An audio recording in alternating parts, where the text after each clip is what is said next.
This is Podco Media Networks. On episode 118 of Confessions of a Marketer, we're Conversion Fanatics. Hi, it's Mark Reed Edwards. Welcome back to Confessions of a Marketer. Justin Christianson, who heads up Conversion Fanatics, is in to talk about conversion optimization. We will get to that in a moment. Soon we'll have Rob Patterson of AWeber in to talk about the state of email marketing. Nathan Hirsch will share some wisdom on finding the right freelancers. Philip Stutz will discuss the politics of marketing. And we'll have the former SVP of Overstock.com, Jeff Atkinson, who's now founder and CEO of Huckabee, on to talk about SEO. Also planning episodes with Jeff Hahn, principal of Apron, an agency focused on marketing and PR in the food business, and Mel Edwards, the global CEO of Wunderman Thompson. Lots more in store, of course. I'm busily planning the calendar of guests for the next several months, almost reaching into April.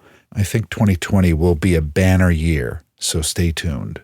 All right, on to Justin Christianson. Justin is co-founder and president at Conversion Fanatics, which is billed as a customer-centric conversion rate optimization agency. That's a mouthful, but what it really means is that they help companies improve conversions. I wanted to have Justin in to get to the bottom of conversion optimization. In this first part of our chat, we hear his background, how he came to co-found Conversion Fanatics, some of the secrets to conversions, and how marketers can optimize user experience and conversion rates at the same time. Let's get to it. Justin, great to have you here on Confessions of a Marketer. Yeah, thanks for having me. I'm really looking forward to this discussion about conversion and all the things around it. So before we get into that, can you give me your background and how you ended up founding Conversion Fanatics?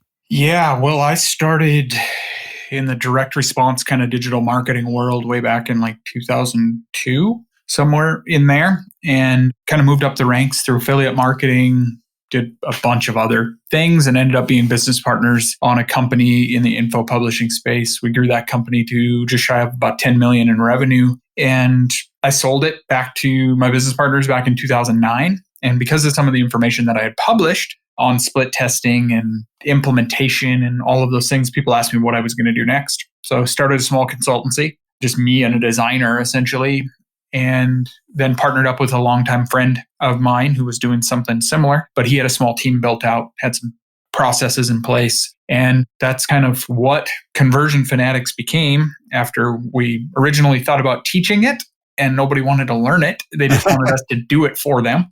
Right. And now here we are, 5.5+ years later, and, 20 employees and a couple hundred companies helped, and just moving and shaking and doing what we do best. So you found that teaching someone to fish didn't work, huh? No, in this case, it didn't. Everybody was like, yeah, that sounds awesome. I know I need to do it, but that sounds hard. Can you just do it for me? Yeah, just do it for me. That's great. So that's where we are. And now we've worked with some amazing brands and, all the way up into Fortune 500 companies. And it's been fun. That's great. So what are the secrets to conversion? You don't have to tell me everything, but what are the basic secrets that you teach your clients? Well, the first secret is actually work to improve your results constantly and not just hack at it. And I know we're in a world right now of a lot of growth hacking and, right, stealing other people's ideas and whatever you want to call that. We'll say borrowing other people's, processes and stuff. But really what it comes down to is better connecting and identifying with the needs, likes, dislikes of your audience and how they interact with your brand. And you can do that a number of different ways, but the most effective way that we find is just leverage your data, both qualitative and quantitatively, and then test to prove or disprove if you're right or not with your ideas. And that's really what it comes down to. It's not like one weird trick or one weird hack. If you want long-term sustainable growth, the biggest companies we work with, they're the most patient, they're the most diligent and thought out than some of these, smaller companies that are just trying to climb their way up the ranks. They're very impatient. and they're just randomly throwing stuff up, and they're not learning and evolving and changing and adapting with the market and their traffic sources and the different mediums and the buying habits and all of these things that constantly change and evolve in digital marketing. So that is kind of the long-winded version of what the secret to conversion is. But the answer is really there isn't a secret there isn't some magic theme out there. There isn't some magic tool or trick. How we win is we're just very diligent about evolving and testing a whole bunch of stuff. One thing I read in some notes about you, that you were a rodeo rider. Is that true? I don't know where that came from, but yeah, I was. I actually rode bulls in the rodeo for pretty much my entire teenage years into my early 20s. Yeah. So yeah, I was a rodeo bull rider. No, and I just wonder whether there are any lessons that you took from that into this career as being a conversion fanatic. Is there kind of a stick-to-itiveness? I've seen rodeos. I've been to the Cheyenne rodeo. It was a real experience in seeing these people who just put their lives on the line. And it's kind of a fascinating area for me. How did you take what you learned there and put it to work as a conversion fanatic? I mean, it really encompasses a lot of things. There's a lot of, obviously, guts. There's a lot of adrenaline. There's a lot of preparedness that goes into being in the rodeo. You can't be successful at it without some effort. Going to the gym and doing what you need to do and practicing and being, it's what happens outside of the arena or in the practice pen that translates, and I think that translates across a lot of things. Sure. Whether it be business or sports or, really any facet. And I found that it's really just that persistence of trying and being afraid to fail. So, in rodeo, you're not going to ride 100% of the bulls that you get on, or you're not going to win 100% of the time. You're going to screw up. You're going to fail. And in the rodeo side, you got money on the line too. So you pay to enter that rodeo in hopes that you're going to win. But if you don't win, you don't get paid. So you risk that. You drive many, many miles to get there, and you do the thing, and it's a lot of effort for a short kind of initial reward and potentially no reward at all. So I think that translates over to business too, is where we struggle, we hustle, we climb the ladder, we do a lot of things on the background, learning and perfecting our craft, and working on your mindset and reading and adapting and doing all of these things that most people don't see. We live in the glorified social world, and everybody just sees the roses and butterflies, but they don't see the stuff that went into it. Before I ever started doing conversion rate optimization, I had 10 years experience. Right. So they don't see that. And I see a lot of that in the agency world now too, where everybody's like, well, I just sold this company on, $10,000 a month in service. Now what do I do? They don't get that aspect. And that's where I came from it the other way around. I didn't ever start doing it for somebody till I had already done it for myself for 10 years.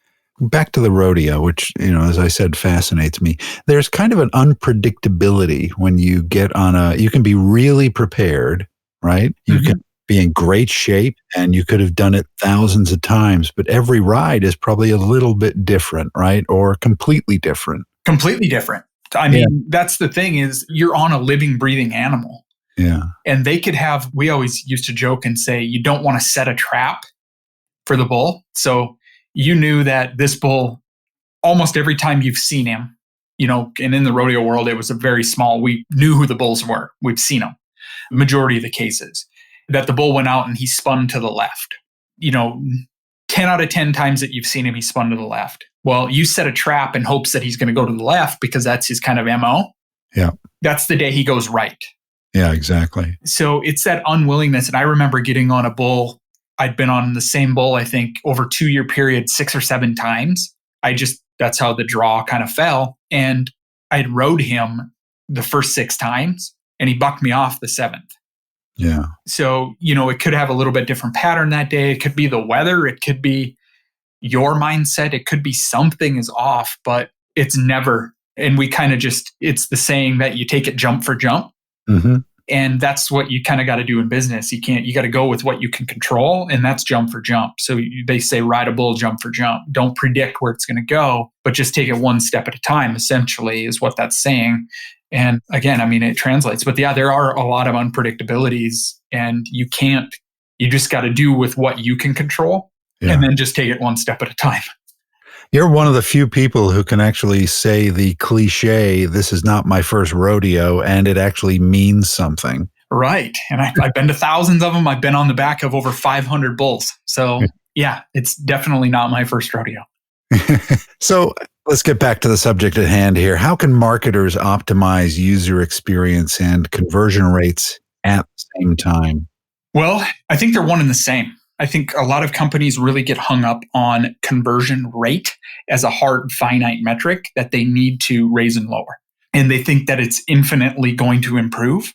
And there's a law of diminishing returns. You're only going to convert so well when you're looking at conversion rate of itself. So what I like to do is really just optimize the user experience, optimize for average order value, optimize to remove friction points, optimize that visitor journey, and give them the best engagement experience, help the visitors find what they're looking for quicker, help them make a buying decision quicker, help them get through that checkout process quicker. That will translate into improved conversion rates. And I say that conversion rate is a relative number because you could have two companies that sell the exact same thing, but they each need different metrics that have different inputs and have different outputs. So one could get by on a 1.5% conversion rate where the other one needs a closer to a 3 to make it work for them. So I say don't focus solely on a conversion rate because I can get you a higher conversion rate, but it might make you less money. Yeah. You can use gimmicks or, false urgency. You can use other tricks and tactics, but that's not long-term sustainable growth. I can raise your conversion rate and that's so be it.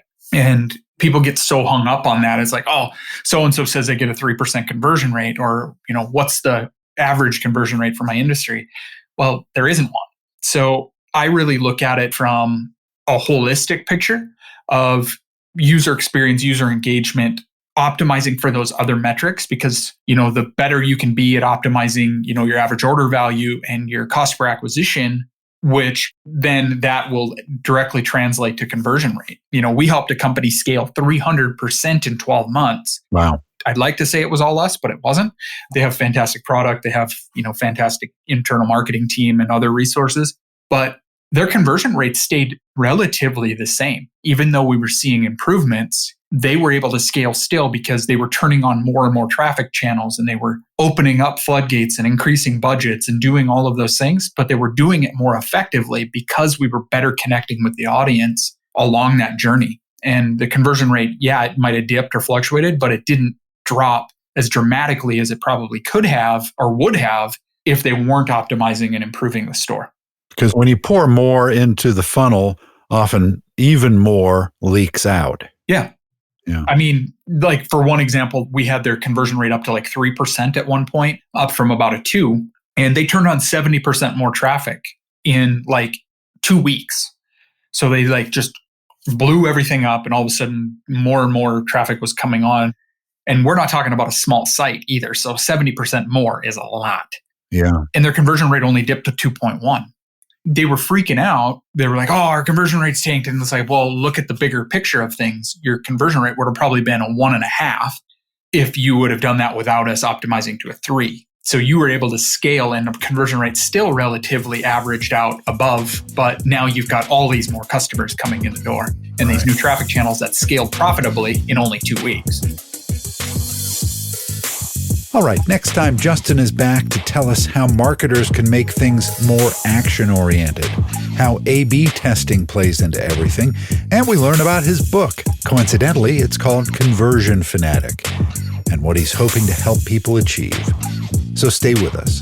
Confessions of a Marketer is a trademark of Podco Media Networks, and this episode is copyright 2019. I'm Mark Reed Edwards. See you next time.